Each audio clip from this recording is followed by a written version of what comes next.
विनयभंगाचा आरोपी सुनील माळीची आरोग्यमंत्र्याच्या पीए पदावरून गच्छंती. जय महाराष्ट्राच्या दणक्यानंतर कारवाई. डॉक्टर मनीषा महाजनांनी सोडलं उपोषण.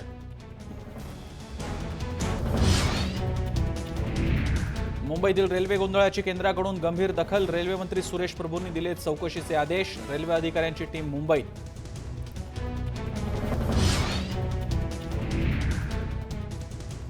लोकायुक्तांनीही दिली खडसेंना क्लीन चिट. गजानन पाटीलच्या लाचखोरीशी खडसेंचा संबंध नसल्याचं स्पष्ट.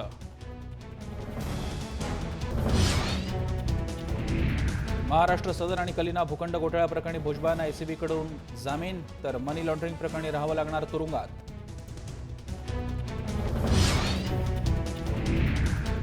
म्हाडाच्या मुंबईतल्या 972 घरांसाठीची जाहिरात प्रसिद्ध. 23 जून ते 23 जुलै दरम्यान ऑनलाईन अर्ज. 10 ऑगस्टला निघणार लॉटरी.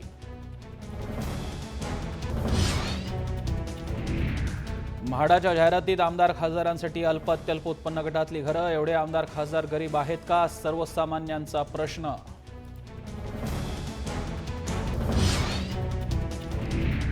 विख्यात पाकिस्तानी कव्वाल गायक अमजद साबरींची कराचीत हत्या करून हल्लेखोर फरार.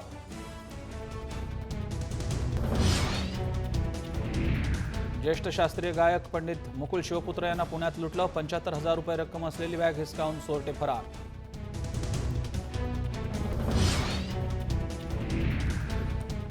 संघर्ष यात्रा चित्रपटाचं प्रदर्शन लांबणीवर. पंकजा मुंडेंकडून एनओसी मिळत नसल्यानं रखडलं प्रदर्शन.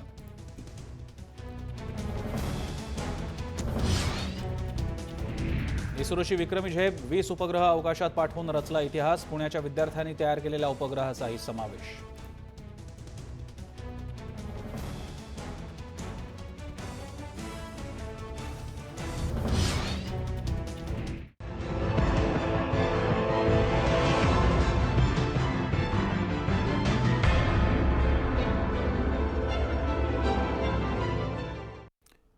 नमस्कार, मी प्रसन्न जोशी. लक्षवेधीमध्ये आपल्या सगळ्यांचं स्वागत. खडसेंना ज्यांच्यावरती अनेक आरोप सध्या आहेत, ज्यामुळे त्यांना त्यांचं पद सोडावं लागलं, त्यांना एटीएस आणि लोकायुक्तांनी 2 विविध वेगळ्या प्रकरणांमध्ये क्लीन चिट दिलेली आहे. क्लीन चिट असा काही प्रकार कोणी देत नसतं, पण साधारणपणे त्या आरोपातून त्यांची मुक्तता झालेली आहे किंवा आता त्यांच्यावरती हे आरोप सिद्ध होणार नाहीत, अशा दिशेनं ते एक दिशादर्शक असं पाऊल असतं. प्रश्न असा आहे, मुळात खडसेंची गच्छंती झाल्यानंतर त्याच्या सुमारास मुख्यमंत्री, अन्य मंत्री सारखं म्हणत होते खडसे याच्यात सापडणारच नाहीत, त्यांनी काही चूक केलेलीच नाहीये, त्यांना ते परत येतीलच, नक्की पुन्हा पदावर विराजमान होतीलच. जर का असं तुम्हीच जाहीर करत असाल तर या तपासाला आणि त्यांच्या या क्लीन चिटना काही अर्थ आहे का? तोच आपला प्रश्न आहे. क्लीन चिट की क्लीन चिटिंग? मुद्दे कोणते असणार आहेत, कोणते मुद्दे घेऊन आपण चर्चा सुरुवात करणार आहोत, पाहूयात ग्राफिक्सच्या माध्यमातून. खडसेंना क्लीन चिट हा पूर्वनियोजित ड्रामा आहे का? आणि मग चौकशीचा फार्स कशाला करायचा? मुख्यमंत्री, अन्य मंत्री निर्दोषत्व जाहीर करू शकतात का? करावं का? औचित्याचा मुद्दा आहे हा. अशानं तपास यंत्रणांवर दबाव येत नाही का? भाजपचं राष्ट्रवादी काँग्रेसीकरण होतंय का? हे सगळे प्रश्न आपण विचारणार आहोत. तुम्हाला सुद्धा काही वाटत असेल याबद्दल तर आमचा ट्विटर हँडलवरती प्रश्न आहे. आपण म्हटलेलं आहे, खडसेंना एटीएस लोकायुक्तांची क्लीन चिट मिळणं योग्य आहे का? आपण नक्की मत व्यक्त करा. चर्चेला सुरुवात करूयात. आपल्यासोबत मान्यवर आहेत. फोनद्वारे आपल्यासोबत आहेत केशव उपाध्ये, भाजपचे प्रवक्ते. पुण्याहून आपल्यासोबत आहेत रत्नाकर महाजन, काँग्रेसचे प्रवक्ते. आणि माझ्यासोबत इथे स्टुडिओमध्ये आहेत अनिल गलगली, स्वतः आरटीआय ॲक्टिव्हिस्ट आहेत. अनेक प्रकरणं त्यांनी बाहेर काढली आहेत. आणि मला आत्ताच दिसलं पुणे स्टुडिओमध्ये आपल्यासोबत हेमंत गवंडे सुद्धा आहेत. त्यांचंही स्वागत, कारण त्यांनी MIDC भूखंड प्रकरणातली बाजू लावून धरली होती आणि त्या प्रकरणाचा फार मोठा वाटा होता खडसेंच्या गच्छंतीमध्ये. मी आता उपाध्यांकडे जातो. उपाध्यजी, या क्लीन चिटवरती क्लीन चिट मिळत आहेत, मुख्यमंत्री जाहीर कार्यक्रमात त्यांचं स्वागत करतायत, काय प्रकार चाललाय हा? हॅलो, बोला उपाध्यजी, बोला. हा, नाही, मुळामध्ये क्लीन चिट वरती क्लीन चिट हा विषय इथे म्हणजे मला खरंच आश्चर्य वाटलं, कारण कुणी क्लीन चिट वरती क्लीन चिट म्हणजे मुख्यमंत्र्यांचं त्या दिवशी भाषण तुम्ही ऐकलं असेल. मुळामध्ये असं आहे की बेछूट पद्धतीचे आरोप त्यांच्यावरती गेल्या अनेक दिवसामध्ये झाले आणि स्वाभाविकपणे भारतीय जनता पार्टीच्या असंख्य सर्व कार्यकर्त्यांची भावना होती की अशा प्रकारचे हे बेछूट आरोप सुरू आहेत आणि स्वतः खडसेंनी पुढे येऊन त्यावरती राजीनामा दिला होता की जर अशा प्रकारचे बेछूट आरोप होत आहेत तर मी राजीनामा देतो, त्याची चौकशी होऊन जाऊ द्या. त्यानंतर तातडीने म्हणजे आपण लक्षात आलं असेल प्रसन्नाजी, ज्यावेळी म्हणजे दाऊदच्या कॉल बद्दलचा विषय ज्यावेळी झाला, त्या दाऊदच्या कॉलच्या विषयात सुद्धा एटीएसनी चौकशी केली, जळगाव पोलिसांनी चौकशी केली, त्यातनं त्याला शेवटी सीडीआर, शेवटी कुठल्याही कॉल प्रकरणात सीडीआर हाच त्यातल्या वस्तुस्थिती सांगणं काय असतं सांगत असतो. त्याच्यानंतर तो कोण कॉल करणारा तो माणूस कोर्टामध्ये गेला. आता तिथे कोर्टात आहे, त्याला कोर्टाला सांगावं लागलं बाबा रे पुरावे काय ते सांग याच्यासाठी अगोदर. हे कोर्टाला सांगावं लागलं त्या जो कोण आरोप करतोय त्याला. म्हणजे याच्यावरून किती गांभीर्य त्या सगळ्या पुराव्याचं होतं, किती सिरियसली हे सगळं प्रकरण हे लोक घेत होती. म्हणजे बेछूट पद्धतीचे आम्ही आरोप म्हणतो त्याचं कारण हेच आहे की त्यातनं कोर्टासमोर त्याला अजूनही काही सादर पुरावे करता आले नाहीत. ही वस्तुस्थिती लक्षात घेतली पाहिजे. आणि एटीएस शेवटी सीडीआर हा काही लपवण्याची गोष्ट नाहीये, ती शेवटी तो उघड होऊ शकतो त्यातनं. म्हणजे त्यामुळे तिथं काही लपवाछपीचा विषय नाही. जे वस्तुस्थिती ती वस्तुस्थिती आहे. पहिल्यांदा सांगण्यात आलं की 1 महिन्यात कॉल केले गेले, नंतर सांगण्यात आलं 1 वर्षाचे कॉल केले गेले. हे सगळे सीडीआर काढले गेले, त्यातही कुठेही अशा प्रकारचा फोन कॉल आला गेला नाही. हे दिसलं. कोर्टातही त्या वकिलाला त्या माणसाला सांगता आलं नाही आणि तो आता म्हणाला मी एटीएस पुढे जाणारच नाही. म्हणजे अशा प्रकारचं त्यातनं जे आहे वर्तन, एकूणच हे सगळे बेछूट आरोपाचं एक. दुसरं त्यातलं खडसे ज्या सगळ्या विषयामध्ये आणखीन एका विषयामध्ये जे आतापर्यंत मला पर्सनली त्याचं आश्चर्य वाटतं. आतापर्यंत आमचे विरोधक हे सातत्याने म्हणत होते अहो ते काय लोकायुक्तांनी हे केलं म्हणून चौकशी लागली, काय पुढे सगळं सरकारने कारवाई केली. आता जर त्यावेळी लोकायुक्त तुम्हाला योग्य वाटत होते तर आता हे तेच लोकायुक्त हा रिपोर्ट देत आहेत, तोही तुम्हाला ऍक्सेप्ट केला पाहिजे. म्हणजे एका लोकायुक्तांनी दिलेलं, म्हणजे त्याच लोकायुक्तांनी दिलेली कारवाई करायला सांगितलं तर ते योग्य, तोच लोकायुक्त रिपोर्ट अयोग्य रिपोर्ट सांगतायत, क्लिअर त्यांना देतायत, क्लीन चिट देतायत, त्यात काही तथ्य नाही म्हणतायत, तर मात्र नाही लोकायुक्त अयोग्य. अशा पद्धतीने दुटप्पी ढोंगी भूमिका घेणं मला वाटतं योग्य नाही. आणि तिसऱ्या जमिनीच्या प्रकरणात तर सांगितलं मुख्यमंत्र्यांनी दबाव घालण्याचा प्रश्न कुठे येतो. त्यासाठी निवृत्त न्यायाधीशाची घोषणा पण झाली, ते चौकशी करतील, त्यातलं तथ्य जे आहे ते समोर जनतेसमोर येईल. पण त्यामध्ये भारतीय जनता पार्टीच्या कार्यकर्त्यांना असं वाटलं आणि ते वाटण्यात गैर काय असं मला वाटत नाही. आमच्या कार्यकर्त्यांना असं वाटतं कारण त्यातले 2 आरोप तर बेछूट आत्ताच सिद्ध झालेत याच्यामध्ये. आता राहायला जागेचा त्यातनं खरं अग्निदिव्य करून बाहेर पडतील, आमचा विश्वास आहे त्याच्यामध्ये. बरं उपाध्यायजी राहाच आमच्यासोबत, थोड्याच वेळात तुम्ही ओबीवरनं आमच्यासोबत लाईव्ह असणार आहात, तुम्ही राहाच आमच्यासोबत. महाजन सर, लोकायुक्त आणि विरोधकांची भूमिका याबद्दल आता उपाध्यायांनी आपल्याला सांगितलं आणि म्हणूनच आपण प्रश्न सुद्धा विचारलेला आहे की अशा सगळ्या क्लीन चिट पुराव्यांच्या बद्दल आणि तपास यंत्रणेवर विश्वास नाही का, अशीच वाक्य तेव्हा काँग्रेस राष्ट्रवादीने ऐकवली होती तेव्हा यांचं म्हणणं होतं की यंत्रणेचा न्याय व्यवस्थाच सगळा प्रकारच वेगळा आहे आणि आज यांची भाषा वेगळी. आपलं काय मत आहे? ती त्यांची जन्मजात सवय आहे, त्याच्यामुळं त्याचं काही आश्चर्य वाटायची गरज नाही. मुळामध्ये आपण जो प्रश्न विचारला की हे पूर्वनियोजित आहे का, तर हे पूर्वनियोजित, पूर्व प्रतीक्षित आणि पूर्वलिखित असं सगळंच एका वेळेला आहे. कारण काय काय जाहीर करायचं हे आधी लिहून ठेवलेलं आहे, ते फक्त वाचून दाखवलंय, अशी खरी अवस्था आहे. आणि खडसे हे केवळ एक प्रातिनिधिक उदाहरण आहे. चिक्कीपासून जी ही मालिका सुरू झालेली आहे त्या मालिकेमधला हा 7वा मणी आहे, हा 7वा मोती आहे, हा 7वं रत्न आहे. ते आजपर्यंत प्रत्येक वेळेला जेव्हा जेव्हा परिस्थितीजन्य पुरावा किंवा कागदोपत्री पुरावा याच्या आधारे आरोप झाले तेव्हा तेव्हा हेच तुणतुणं वाजवलं गेलेलं आहे. आणि आमच्या कार्यकर्त्यांना वाटतं म्हणून, अरे कार्यकर्त्यांना वाटतं त्याप्रमाणे सरकार चालतं का काय? मंत्र्यांच्या कारभारावर लक्ष ठेवणारे लोक असतात, सार्वजनिक कार्यकर्ते असतात. राईट टू इन्फॉर्मेशन ऍक्ट हा युपीएच्या काळात झालेला ऍक्टचा सुद्धा काही त्याच्यामध्ये रोल आहे. हे गलगलींसारखे कार्यकर्ते सदैव अलर्ट राहून वेगवेगळ्या गोष्टींची दखल घेतात, वेगवेगळ्या गोष्टी समोर आणतात, त्याच्यातून हे सगळं समोर आलेलं आहे. आणि तेच नाकारायचं. आणि आता उदाहरण तुम्हाला सांगतो, काँग्रेसच्या काळामध्ये पवनकुमार बन्सल आणि अश्वनी कुमार या दोघांच्या बद्दल प्रवाद सुरू झाले. एकही कागदी पुरावा किंवा एकही काही मिळू शकलं नाही. पुरावा सम्राट भारतीय जनता पक्षाचे दिल्ली मुंबईतले जे कोणी लोक आहेत त्यांना सुद्धा काही सांगता आलं नाही. पण केवळ प्रवाद आणि परसेप्शन या आधारे या दोन्ही मंत्र्यांना काँग्रेसने राजीनामा द्यायला लावला. निलंगेकर, अंतुले यांच्यापासून ते अशोक चव्हाणांपर्यंत महाराष्ट्रातली काँग्रेसची परंपरा आहे की प्रवाद सुरू झाला की पक्ष त्याचा गांभीर्याने विचार करून लोकापवाद नको म्हणून त्यांना राजीनामा द्यायला लावतात. आता ज्यांचं मन सदैव रामायण महाभारत काळात असतं आणि राम आणि रामायण हे ज्यांचे आदर्श आहे त्यांना हे सांगावं लागावं. रामाने काय केलं त्याच्या आयुष्यात? एक जण कोणीतरी म्हणला की काय ती कुठं होती इतके दिवस, काय झालं कोणाला माहिती तिथं, असं म्हटल्याबरोबर रामाने काय केलं आपल्याला सगळ्यांना माहिती आहे. आधुनिक काळामध्ये ते उदाहरण गैरलागू असेल आणि अनेक लोक त्याच्या विरोधात पण बोलत असतील, पण ज्यांचं मन सदैव रामायण आणि तत्सम गोष्टीतच रमतं त्यांना प्रवाद आला की राजीनामा दिला पाहिजे या तत्वाची आठवण करून द्यावी.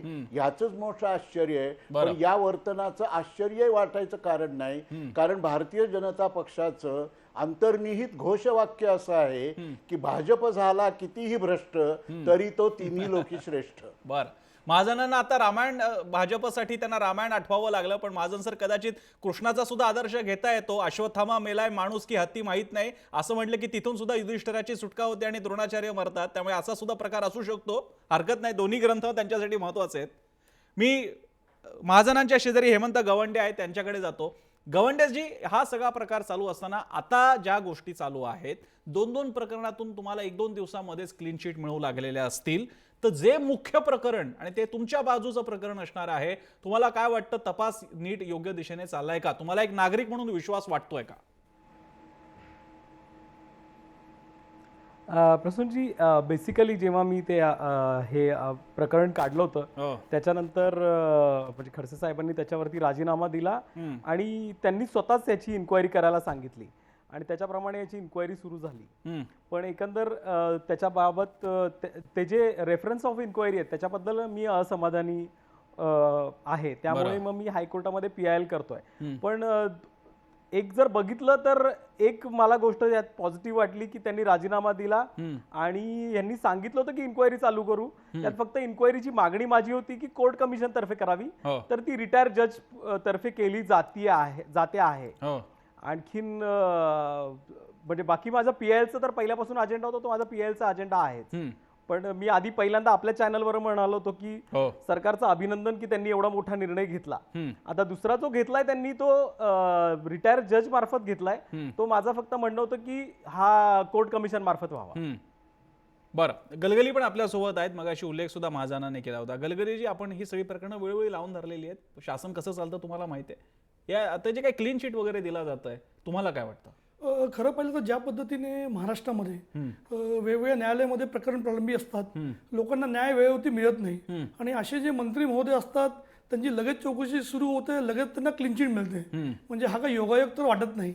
खरं पाहिलं तर माननीय मुख्यमंत्र्यांचं आम्ही अभिनंदन करतो की त्यांनी कमीत कमीत रिटायर्ड जजची एक नियुक्ती केली आहे. परंतु ज्या पद्धतीने भारतीय जनता पार्टी म्हणजे रावसाहेब दानवे असून जे अध्यक्ष आहेत ते प्रेस कॉन्फरन्स घेऊन खडसेंना बसतात आणि जी राष्ट्रीय कार्यकारिणी झाली त्यांची पुण्यामध्ये, तिथे सुद्धा ते खांद्याला खांदा लावून खडसे होते. म्हणजे एकंदरीत जो मेसेज गेला आहे प्रशासनामध्ये की खडसेंच्या बाजूने भारतीय जनता पार्टी आणि सरकार भारतीय जनता पार्टीचं असल्यामुळे कोणते अधिकारी किंवा कोणतेही लोकायुक्त अशा प्रकारच्या विरुद्ध दिशेमध्ये जात नाहीत. कारण तुम्ही बघितलं की ज्या पद्धतीने आज न्यायिक पद्धती आहे किंवा जे आयोग बसतात त्यांच्या कामाची पद्धत, नेहमीच आयोगावरती प्रत्येक राजकीय पक्ष ताशेरे ओढतात. जे त्यांना फायद्याचं असतं तेव्हा ते सांगतात की आयोगाने चांगलं काम केलं, जेव्हा त्यांच्या विरोधात असतं तेव्हा ते आयोगाचे सर्व जे शिफारशी असतात ते केल्याच्या टोपलीमध्ये टाकतात. निश्चितपणाने यामध्ये नैतिकतेचा मुद्दा तर आहेच, कारण स्वतः खडसे साहेबांनी 14 दिवसानंतर राजीनामा दिला. तोचा प्रेशर बनल्यानंतर आमची एवढीच सरकारकडे मागणी आहे की ज्या पद्धतीने एका मंत्र्यावरती एवढे आरोप होतात, म्हणजे जेव्हा धूर निघतो म्हणजे नक्की तिकडे आग लागलेली असते. हा धूर भारतीय जनता पार्टीला किती वेगाने म्हणजे आपल्या याच्यामध्ये घेईल हे येणारा काळ कळवेल. पण त्यातला एक मुद्दा मला विचारायचा आहे, जो लोकायुक्तांच्या बाबतीतला मुद्दा आहे. लोकायुक्तांनी सुद्धा एक प्रकारे क्लीन शीट हा शब्द आपण नॉमेनक्लेचर म्हणून वापरतो, थोडक्यात याच्यामध्ये ते दोषी नाही आहेत. लोकायुक्त महाराष्ट्रातला हा टुथलेस टायगर आहे अशी बऱ्यापैकी नेहमी माहिती आहे. तुम्हाला लोकायुक्तांच्या या निर्णयाबद्दल भरोसा वाटतो का? निश्चितपणे, कारण जे सर्वात पहिला महाराष्ट्रामध्ये देशामध्ये जो लोकायुक्त कायदा बनला म्हणजे आपल्या महाराष्ट्राचं जे सौभाग्य होतं की लोकायुक्त कायदा आपल्याकडे बनला.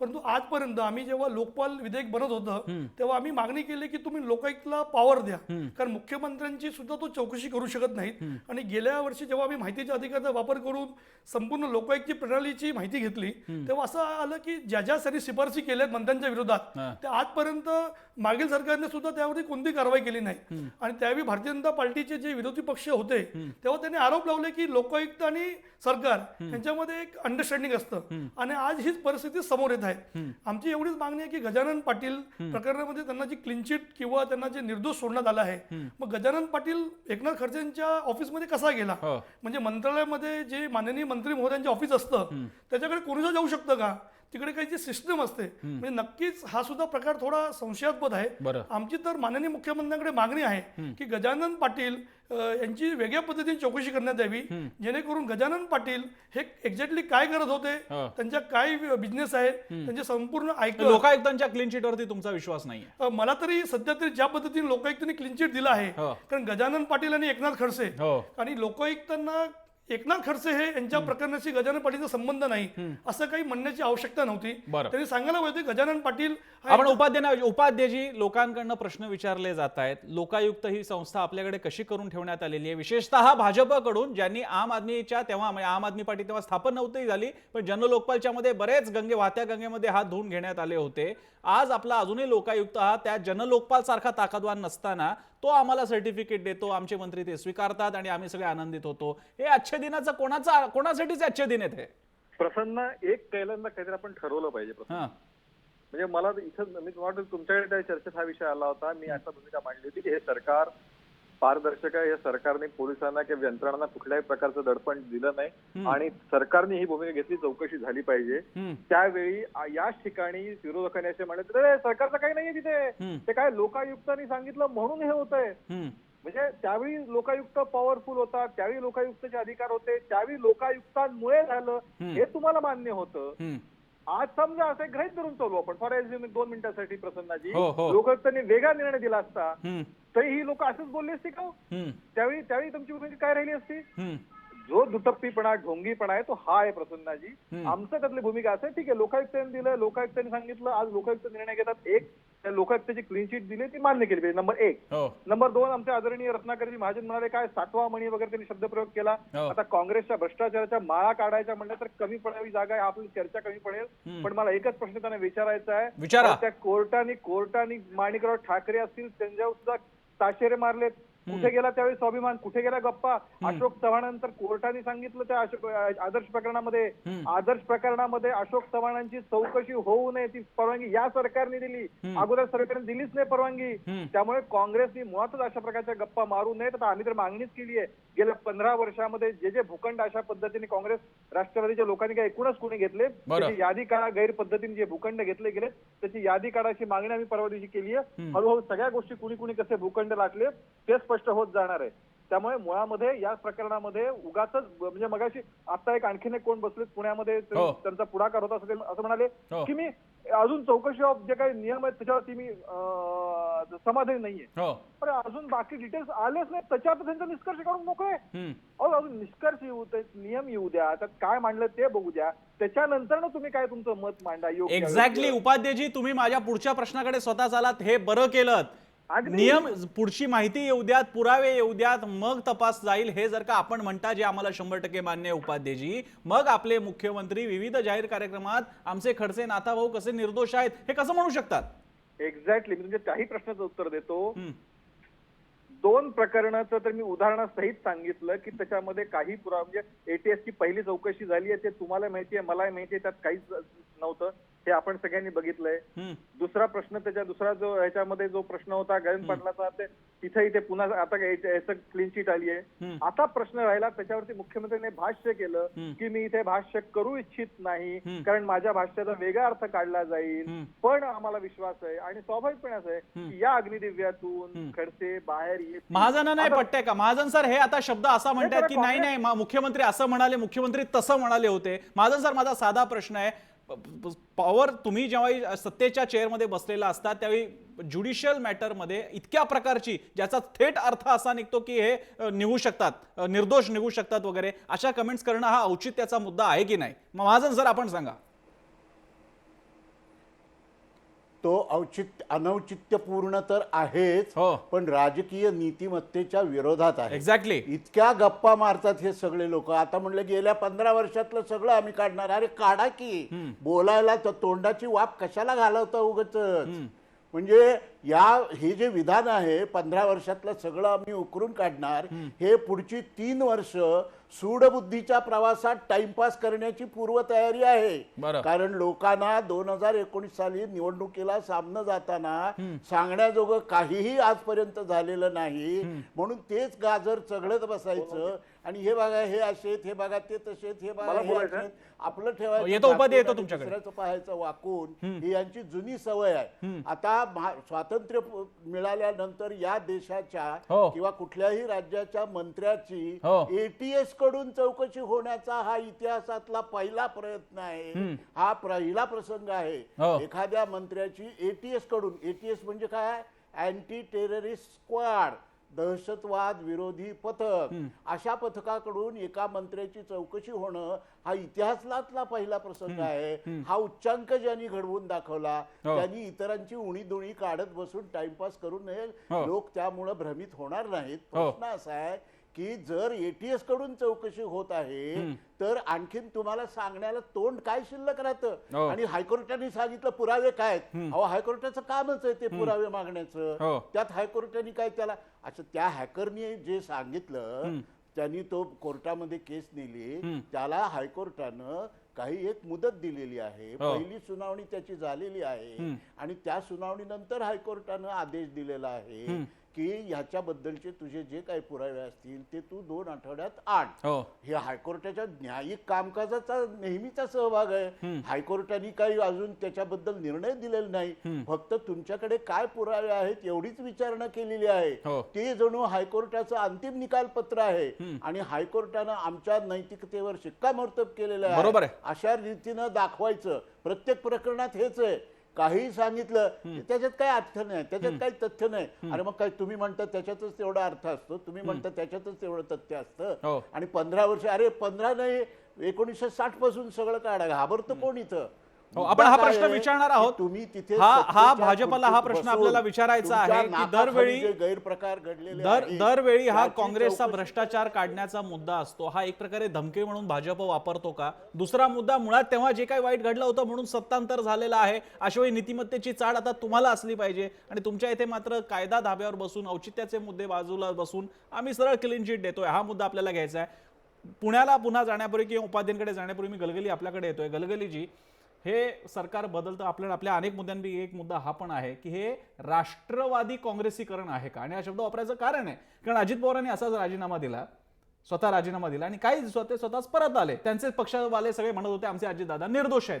भाजपचं राष्ट्रवादी काँग्रेसचं वेगळी, ज्याला आपण सॉफ्टवेअरची व्हर्जन असतात ना, तशी राष्ट्रवादी काँग्रेस व्हर्जन 2.0 आलाय का सत्तेमध्ये? निश्चितपणाने. कारण जेव्हा अजित पवार यांनी सिंचन घोटाळ्यामध्ये राजीनामा दिला तेव्हा त्यांनी सुद्धा अशीच चौकशी आयोग बसवला आणि त्यांचा राजीनामा स्वीकारला.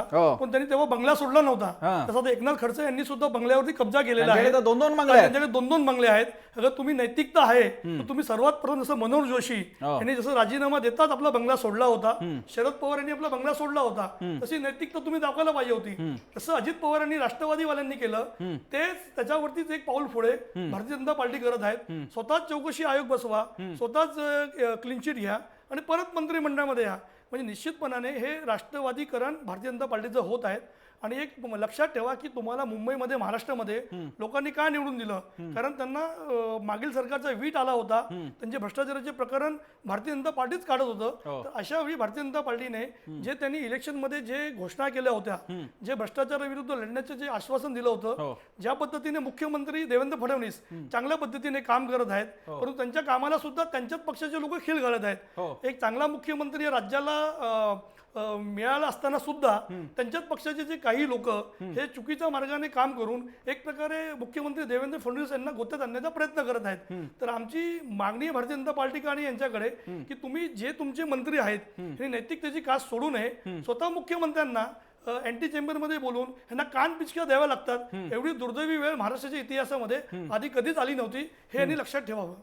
मी पुन्हा एकदा उपाध्यायांकडे जातो. उपाध्याय आपल्या सोबत आहेत. उपाध्यायजी, भ्रष्टाचार वगैरे बाजूला ठेवा, म्हणजे तो मुद्दा आहेच, त्याच्यावर ते बोलावं लागणारच आहे आणि कदाचित भाजपचीच कृपा असेल तर पुढची 2.5 वर्षही बोलावं लागेल. माझा प्रश्न आपल्याला असा आहे, मुख्यमंत्र्यांना ज्या प्रकारे खडसेंची एवढी जाहीर भूमिका घ्यावी लागते, हा मुख्यमंत्र्यांवरती आलेला दबाव आहे का? एक प्रकारे राज्य शासनाचा सर्वोच्च प्रमुख हा अशा एखाद्या प्रकरणात मंत्र्याच्या बाजूने विचारलं नसताना बोलत असतील तर राजकीय दबाव आहे का फडणवीसांवरती? कृपया सांगा. नाही मी त्याचं उत्तर नक्की देतो. आता गलगली असं म्हणाले की काय मुख्यमंत्र्यांना चेंबरमध्ये बोलून मंत्र्यांना काय काय करावं मंत्र्यांची लागलं, कान असं उघडणी म्हणतात, केली कधी पाहिजे, कान दाखवावं टोचले लागेल, पाहिजेत कान मुख्यमंत्र्यांनी, पिचकायला असं म्हणाले लागल्या. ते. गलगली साहेब बरोबर आहे. हो. नाही कान पिचक्यात दिल्या असं म्हणाले ते, दिल्या असं म्हणाले ते, हा, दिल्या, कान दिल्या. पिचक्यात दिल्या. गलगली साहेब बरोबर ना मी म्हणालो ते? हा, बोला उपाध्ये साहेब. तुम्ही तर जरा मला खर्चेच्या पाठी सांगा बसला, का, तुम्हाला काय आपण पुढचं ऐकायला येत साक्षीदार नाही. आहोत का त्या तुम्ही घटनेत? जेव्हा आपण प्रेस त्या कॉन्फरन्स होती साक्षीदार आहोत का? तेव्हा तुम्ही खर्चेच्या माझ्या पाठी ज्ञानात- बसला होता. माझ्या तुम्ही ज्ञानात- सुद्धा भ्रष्टाचाराच्या माझ्या पाठीमागे उभे ज्ञानात होता. भर उपाध्ये पडेल. साहेब लक्षात ठेवा. माझ्या ज्ञानात भर पडेल. नाही, तुमच्या माझ्या- ध्यानामध्ये काय भर आहे ठीक आहे, पण जेव्हा नाही, नाही, खडसेंनी राजीनामा अहो, दिला गलगली तेव्हा साहेब, तुम्ही मला त्यांच्या पाठीमागे माहिती बसला द्या. होता. आपण तुम्ही जे पाठीमागून विधान त्यांचं केलं. समर्थन केलं हे लक्षात ठेवावं. गलगली संपूर्ण साहेब, लोकांनी पाहिलं आहे. मी तिथे बसलो होतो. भारतीय मी- जनता मी पार्टीचं बसलो समर्थन आहे. होतो, मी एक बसलो एक होतो, मंत्री त्यानंतर मी चर्चेला भ्रष्टाचाराच्या चाललो, आरोपमध्ये आहे विजेताजी. तर संपूर्ण भारतीय जनता पार्टी कसं मदत करत एक आहे? मिनिट. लोकांना ही अपेक्षा माझ्या नाही ठीक आहे, आपण त्यांना बोलू आहे. दे. गलगली तुम्ही बोला. उत्तर देत नाही. बरं, बोला बोला तुम्ही उपाध्याय बोलताय, मला पूर्ण करा. तुम्ही प्रश्न करताय. गलगली उचलली बोला ना जी तुम्ही. लावली टाळ्या या पद्धतीने बोलू नका. हा. माझ्या प्रश्नाचं उत्तर तुम्ही देत नाही. हा. तुम्ही साक्षीदार होतात का त्या घटनेचे? कानपिचक्या दिल्या एवढ्या तुम्ही छाती ठोकपणे सांगता इथे. उचलली जीभ लावली टाळ्याला या पद्धतीने गलगली बोलू नका कृपया. पहिला त्यातला सगळ्यात मुद्दा, ज्या क्षणी हे प्रकरण आलं, त्या क्षणी खडसेंनी राजीनामा देऊ केला आणि तो राजीनामा स्वीकारला, याच्यापेक्षा या सरकारचं नैतिकतेचा मुद्दा असेल अथवा मुख्यमंत्र्यांचा मुद्दा असेल, यापेक्षा दुसरं उदाहरण काय असू शकतं? म्हणजे कुठलाच पुरावा तुम्हाला सादर करता येत नाही. तुम्ही साफ म्हणून भुई धोपटताय, खोट्या आरोपांचा फेऱ्या जाडताय आणि तरी सुद्धा एक परसेप्शनचा मुद्दा विचारात घेऊन खडसाहेबांनी स्वतः येऊन राजीनामा, मी त्या दिवशी तुमच्याकडे चॅनलला आलो होतो प्रसन्नाजी, त्या दिवशी पण हाच मुद्दा मांडला. ही नैतिकता होती. मी देवकरांचं उदाहरण दिलं. याच काँग्रेसच्या काळात मगाशी आमचे रत्नाकर महाजन फार तावातावानी बोलत होते. देवकरांना मंत्री असताना अटक झाली होती जळगावमध्ये. विसरले का हे? त्यामुळे नैतिकतेच्या गप्पा तर काँग्रेसने मारूच नाही. आणि धमकी, तुम्हाला धमकी का वाटावी जर इतके स्वच्छ चारित्र्य काय सगळं काँग्रेसच्या एकाही नेत्याने गैरमार्गाने एकही भूखंड घेतला नाही असं त्यांचं म्हणणं असेल तर त्यांना धमकी का वाटावी? जे असेल ते जे असेल सिद्ध होईल. अशी धमकी देऊ नका. धमक्या कोणाला देताय? आम्ही धमकी देत नाही. आमचं म्हणणं याचा रेकॉर्ड काढला पाहिजे, इतिहास समोर आला पाहिजे. कारण काँग्रेस कॅग पासून अनेक फटकारे आहेत, कोर्टाचे फटकारे काँग्रेसच्या नेत्यांवरती आहेत आणि ते लोक कुठल्याही प्रकारचा आरोप नसताना अशा प्रकारचे बेछूट भाषा वापरतायत. त्याचं जास्त दुःख आहे आणि जनतेला हे दिसत नाही असं वाटतं का प्रसन्नाजी तुम्हाला? बरं, महाजनांकडे त्यांची शेवटची कमेंट जाण्यापूर्वी फक्त उपाध्याय एक छोटीशी आठवण करतो. आपण कदाचित चुकून विसरला असाल असा माझा समज आहे. खडसेंनी इन्स्टंट राजीनामा दिला नव्हता. हे प्रकरण बाहेर आल्यानंतर 2-3 आठवडे हे प्रकरण मीडियाने चर्चिलं. अनेकांनी आंदोलनं केली. अंजली दमानिया उपोषणाला बसल्या. तिकडे ते आपले पुण्यामध्ये बसलेले आहेत गवंडे, ते तिकडे प्रेस कॉन्फरन्स घेत होते. इकडे आणखी एक सगळ्या मच्छीमारांच्या संघटनेचा नेता येऊन इकडे प्रेस कॉन्फरन्स घेत होता. एवढ्या दबावानंतर राजीनामा दिला. राजीनामा लगेच दिला नाही. तुलनेनं जर का फॅक्च्युअल फक्त चेक करायचं झालं तर काँग्रेसवाल्यांनी आतापर्यंत नेहमी लवकर राजीनामे दिले आणि उलट भाजपने तर उलट असं बोलून दाखवलं की आम्ही राजीनामे द्यायला काँग्रेसवाले नाही आहोत असं भाजप म्हणायची. त्यामुळे फक्त इतिहासाचं थोडंसं अवलोकन आपल्याला करण्यासाठी मी हा मुद्दा मांडला. मला काही स्कोर नाही करायचा. महाजन सर, असं आहे की मी मगाशी जे म्हणलं ती धमकी नव्हती तर ते आव्हान होतं. बरं, धमकी आणि आव्हान यांच्यातला फरक समजण्या इतकी बुद्धी आपल्या सर्वांकडे आहे असा माझा विश्वास आहे. मुद्दा असा आहे की आज खडसे हे एक प्रातिनिधिक उदाहरण आहे. यांच्यातले 5-7 मंत्री अशाच रीतीनं गाळात अडकलेले आहेत. पण आत्ता चर्चा खडसेंबद्दल आहे. त्यामुळं काय वाटेल ते झालं तरी खडसेंच्या बद्दल भारतीय जनता पक्ष आणि महाराष्ट्राचे मुख्यमंत्री यांचं हे लिपापोती करणारं उत्तर ऐकून आम्ही गप्प बसणार नाही. म्हणून काँग्रेस पक्षाची मागणी अशी आहे की निवृत्त न्यायमूर्ती नव्हे तर हायकोर्टाच्या सिटिंग जज मार्फत हायकोर्ट मॉनिटर्ड इन्क्वायरी झाली पाहिजे. नंबर 1. नंबर 2, त्यांच्यावर ताबडतोब FIR दाखल झाला पाहिजे. आणि FIR दाखल करण्या इतपत कागदपत्र सर्वत्र उपलब्ध आहेत, महाराष्ट्रात सर्वत्र उपलब्ध आहेत. ते किरीट सोमय्यासारखं वेबसाईटवरून कागद काढून आम्ही कधी आरोप करत नाही. त्यामुळं काय अगदी बदलापूरच्या जवळच्या जमिनीच्या दराचं रेडी रेकनर वगैरे असं सगळं काढून आम्ही दाखवलेलं आहे. त्यामुळे त्याच्यात काही फार चर्चा करण्याजोगं वादविवाद घालण्याजोगं काही नाहीये. म्हणून नंबर 1, खडसेंची निवृत्त न्यायमूर्तींच्या नव्हे तर सिटिंग जजच्या मार्फत हायकोर्ट मॉनिटरिंग, हायकोर्टच्या देखरेखीखाली चौकशी झाली पाहिजे. नंबर 2, या संबंधात FIR दाखल झाला पाहिजे. आणि नंबर 3, आवश्यक तर आम्ही काँग्रेस पक्षाच्या वतीनं यासाठी हायकोर्टाकडं याचिका देखील करण्याच्या विचारात आहोत. कार्यक्रमाच्या शेवटी खडसेंना क्लीन चिट जर का सगळ्या तपासा अंती मिळणार असेल तर खडसेंना काय त्यांच्या उरावर बसण्यासाठी मीडियाने काही अजेंडा घेतलेला नाहीये. प्रश्न असा आहे, लागोपाठ जेव्हा अशा क्लीन चिट मिळतात, मुद्दा असा आहे की ज्यावेळी शासनाच्या सर्वोच्च ठिकाणी बसलेले मुख्यमंत्री खडसेंना फेवरेबल अशा प्रकारची वक्तव्य करतात, त्याचे काही संदेश जात असतात, ते प्रशासनात जात असतात, ते चौकशीवरती जात असतात. चौकशी करणारे एक आहेत निवृत्त न्यायमूर्ती, दुसरे होते लोकपाल, ज्या लोकपालला आपल्याकडे मुळात काही फारशी सत्ता नाहीये. म्हणून हा चर्चेचा भाग होता जो आपण चर्चा घेतलेली आहे. अर्थात भाजपला शेवटी स्वतःच ठरवायचंय, नंतर 5 वर्षानंतर जनता फैसला करणारच आहे. पण तूर्तास या विषयापुरता जनतेच्या मनात शंका आहे हे उघड झालेले आहे. आपण जनतेला विचारला होता हा प्रश्न की त्यांना काय वाटतं, खडसेंना ATS लोकायुक्तांची क्लीन चिट मिळणं योग्य होतं का? लोकांनी काय म्हटलेले आपण बघूयात. आपल्या स्क्रीनवरती आपण हा निकाल बघू शकता.